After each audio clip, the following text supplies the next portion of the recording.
E aí, meus bidos noturnos, e aí, meus bidos titãs.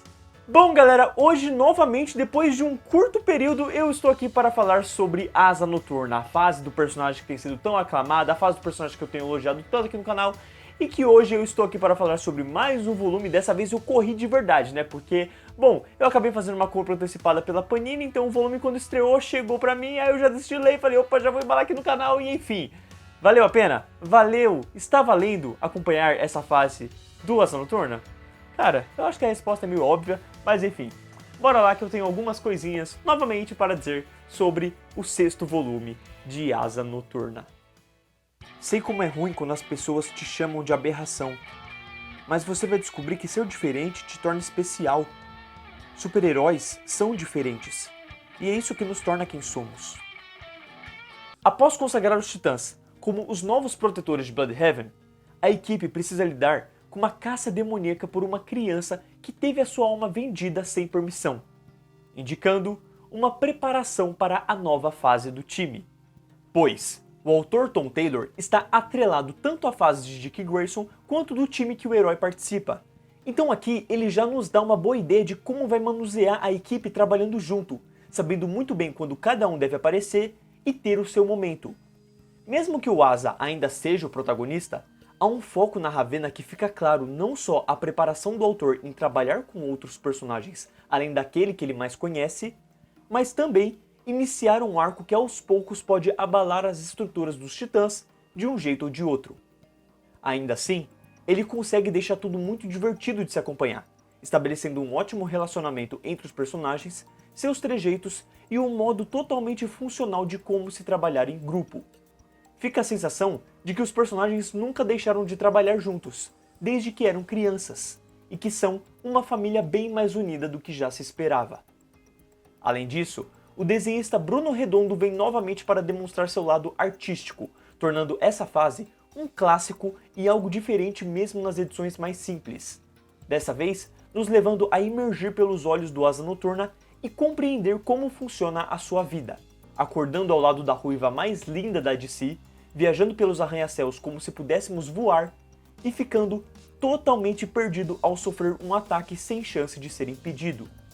Como se não bastasse, o artista aproveita para brincar de referências. Se num outro volume ele trouxe os criadores do personagem, aqui ele simplesmente decide trazer os personagens da série The Office, mostrando um pouco do que gosta, ao mesmo tempo que, acredito eu, entendendo que público deve estar lendo essa fase. A arte desse cara é insana. Mas vale dizer que o ilustrador das edições dos Titãs, Travis Moore, está muito longe de fazer algo ruim ou aquém. Na real, eu acredito que entre todas as vezes que tivemos a arte do Bruno sendo substituída, esta é a primeira que fica minimamente notável que houve alteração, pois o desenho do Travis é lindo, impactante, sabe causar medo, trabalhar as expressões dos personagens e seus movimentos em combate. Não tenho absolutamente nada a criticar e não duvidaria ter sido um teste já para ele pegar a fase dos Titãs, já que o Bruno, com sua criatividade, não poderia estar em duas fases ao mesmo tempo. Com isso, o volume deixa claro a sua intenção de ainda manter o Sem Coração como um inimigo que voltará a ser um grande problema com o tempo, já que ele aparece em uma única edição para provocar o Grayson e jogar lenha numa fogueira que talvez demore para explodir, dando a entender que o roteirista substituiu o arco com o Arrasa Quarteirão pelos Titãs. Mas isso não soa um problema, já que mesmo o volume parecendo meio sem foco, com uma história fechada aqui, outra ali e uma edição solo verdadeiramente importante, ainda que elas não se conectem, a vontade de ler não se perde, pelo menos não comigo, graças ao carisma da narrativa e dos seus personagens. Ficando notável que este é o momento de realmente descansar perante tanta batalha, para num futuro próximo, as coisas desandarem e o menino prodígio precisar tomar decisões complicadas, ainda que, como sempre, deva dar um jeito de passar por cima do problema. No final, ainda temos mais uma edição com o Superman John, mostrando que Taylor não esqueceu do que ele comentou durante sua fase. E mesmo que o autor não escreva esse mini arco, toda a essência se encontra ali e temos nosso protagonista não só ensinando, mas recebendo certos aprendizados diante de um trauma que é cutucado, e o herói não pode se deixar levar apenas pelo que sentiu. É divertido e aproxima ainda mais os dois heróis. Ainda que eu gostaria de ver o Super mais unido ao Damian Wayne. Sobre o encadernado, ele continua ótimo, e sinceramente é difícil notar algum erro quando você fica tão imerso com os personagens e a narrativa como um todo, né? E cara, quando você tem, ao final de algumas edições, a arte do Jamal Campbell, cara, é simplesmente animal. O que esse cara faz, eu fiquei apaixonado e eu precisava destacar aqui com vocês, porque o que esse cara faz é lindo. Entretanto, por mais que o quadrinho tivesse maravilhoso, eu não poderia deixar de passar impune aqui um erro de gramática grotesco, mas tipo assim, de iniciante, de coisa que eu passei quando eu tinha lá meus 14 anos de idade, 13 anos de idade, sabe? Onde a gente tem na página 41, em um único balão do quarto quadro, se eu não me engano, em que um personagem fala, ele é eu. Gente, deveria ser sou. Como é que deixaram passar isso impune? É simplesmente absurdo, é um erro muito, muito ruim e é muito bobo. E na hora que eu li eu falei, não é possível um negócio desse. Então, sinceramente, tá faltando um Dick Grayson para corrigir a tradução desse volume aqui.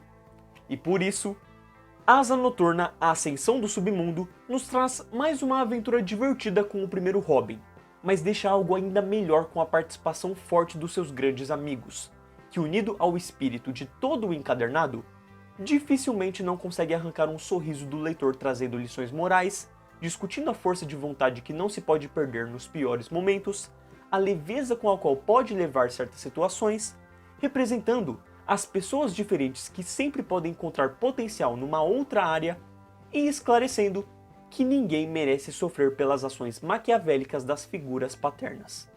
Se revolte a isso e combata contra. Sempre haverá alguém para ajudar. Principalmente se esse alguém entende bem o que você está passando. Gente, eu claramente não quero dar spoilers aqui, mas a Ravena deixou a parada macabra no final desse volume.